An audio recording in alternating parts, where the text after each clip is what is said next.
ఈరోజున ప్రపంచంలో చాలా ఫిలాసఫీస్ ఉన్నాయి, చాలా నమ్మకాలు ఉన్నాయి, చాలా ఇజమ్స్ ఉన్నాయి, చాలా వరల్డ్ వ్యూస్ ఉన్నాయి. మీకు అర్థమవుతుందా? ఈ మాటలు మీరు క్యాచ్ చేయాలి, ఈ టెర్మినాలజీ మీరు నేర్చుకోవాలి. వరల్డ్ వ్యూస్ అంటే ప్రాపంచిక దృక్పథాలు అన్నారు. అంటే ఒక్కొక్కరికి ఒక్కొక్క నమ్మకం ఉంటుంది, ఒక్కొక్కరు ఒక్కొక్క నమ్మకాన్ని వారు కలిగి ఉంటారు. కొంతమంది దేవుడు ఉన్నాడని నమ్ముతారు, కొంతమంది దేవుడు లేడని నమ్ముతారు, కొంతమంది దేవుడు ఉన్నాడని నమ్ముతారు కానీ ఆ దేవుళ్ళు చాలామంది అని నమ్ముతారు.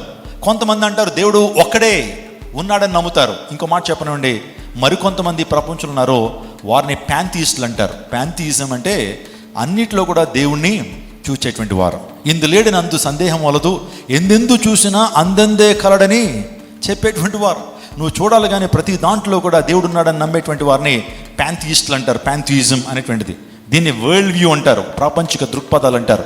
ఎథియిజం, ఆ తర్వాత థియిజం, ప్యాంథీయిజం, పాలిథాయిజం, ఆ తర్వాత మోనోథియిజం అన్నారు. మోనోథియిజం అంటే ఏకేశ్వరవాదం, దేవుడు ఒక్కడే ఉన్నాడని నమ్మేటువంటి వాదాన్ని మోనోథియిజం అంటారు.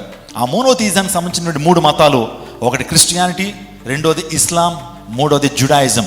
ఈ 3 కూడా మోనోథియిజంని బిలీవ్ చేస్తుంటారు.